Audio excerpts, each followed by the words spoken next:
Do you believe that your prayers are not being answered? They're not getting heard. They're not getting heard.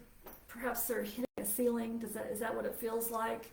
Well, here are 4 key things that you can do to have more effective, more powerful prayers.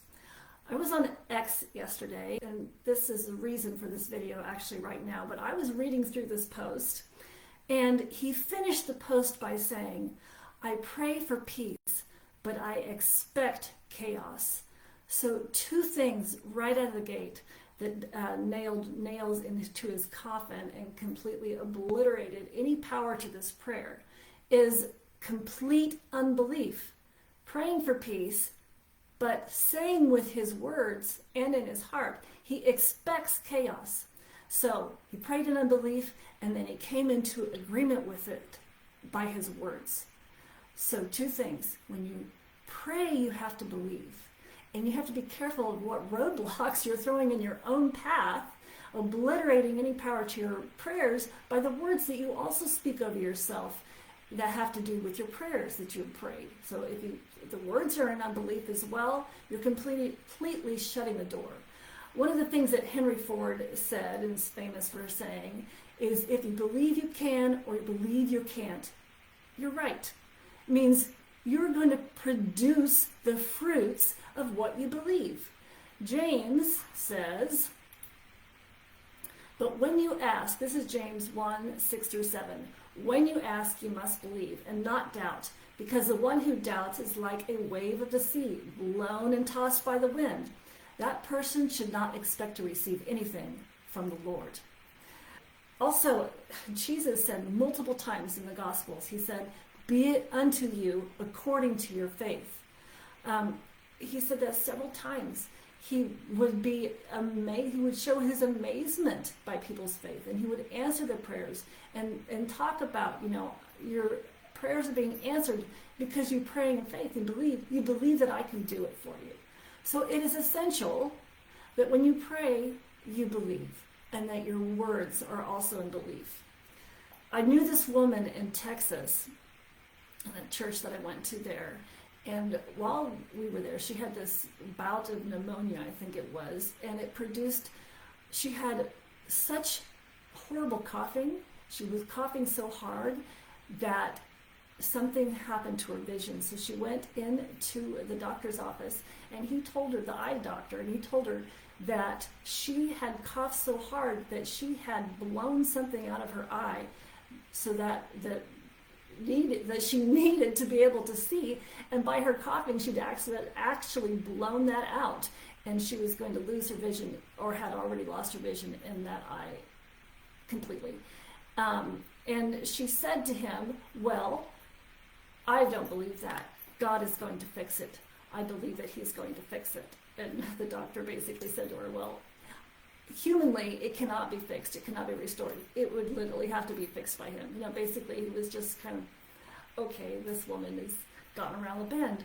Well, she believed that so completely and spoke the words out of her mouth over and over again. He's going to heal it. He's going to fix it.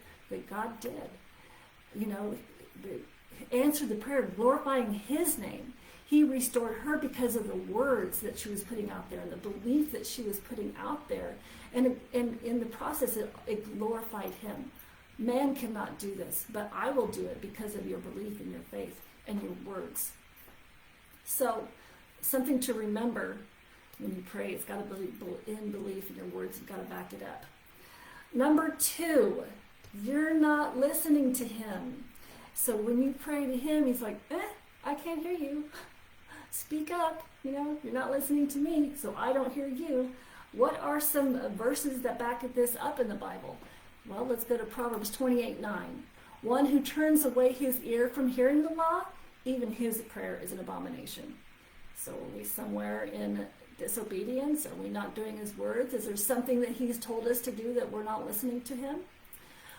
Psalm 66:18 says, if I regard iniquity in my heart, the Lord will not hear me. And then John 15:7 says, if you abide in me and my words abide in you, You will ask what you desire, and it shall be done for you. Meaning, you abide in me.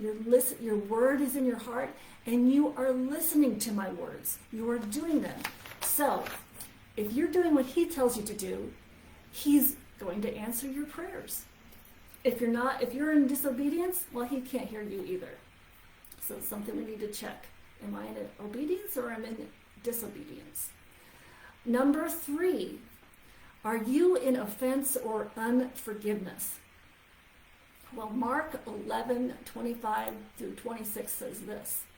And whenever you stand praying, so if you're praying, and if you have anything against anyone, you're in offense, forgive them, that your Father in heaven may also forgive you your trespasses. But if you don't forgive, neither will your Father in heaven forgive your trespasses. In relation to that, you're not going to get your prayers answered either. So being in offense, being in unforgiveness, well, this is your soil. This is your heart. And if your soil is no good, it's a trap to yourself, right? You are now stuck. You're stuck in an offense. You're stuck you're stuck in offense. You're stuck in unforgiveness. So your prayers aren't answered. The purposes that he has for you can't be accomplished. So being in forgiveness is for your benefit, to open those doors back open for you again, for more powerful and effective prayers. And then number 4, when you pray in agreement with somebody else, this makes your prayers much more powerful. So Matthew 18:19 through 20 says, I say to you that if 2 of you, and it says again here, so it must be somewhere else in the Bible as well. Again, I say to you that if 2 of you agree on earth concerning anything that they ask, it will be done for them by my Father in heaven. For where 2 or 3 are gathered together in my name, I'm also there in the midst of you. So this makes your prayers much more powerful. I have been, and I'm sure that you have been as well, in where we have prayed together as a group. And you can feel the Spirit in it. You can feel the power in it. You see the results of it. You see the fruit of it. Because the Spirit is there, and the Spirit releases that, because there's a connection and a bond between all of us. When we're praying in agreement together and in the Spirit, the Father's in it, the Father's there, and those prayers have more power and more effectiveness. So, of course, it's not always something that you have available to you when you're praying, but just to know that when you are praying, that your prayer, if you're praying with somebody else, it's going to have much more power, much more effectiveness. So you can, pray with your spouse, pray with your children, pray with your friends. Of course, pray in prayer groups or in Bible studies. Much more effective and powerful prayers. When we pray, consider all of these things that we just talked about. Are we praying in agreement? Are we praying in faith? Are we praying in obedience? And are we praying in forgiveness? And this is going to make your prayers much more powerful and much more effective.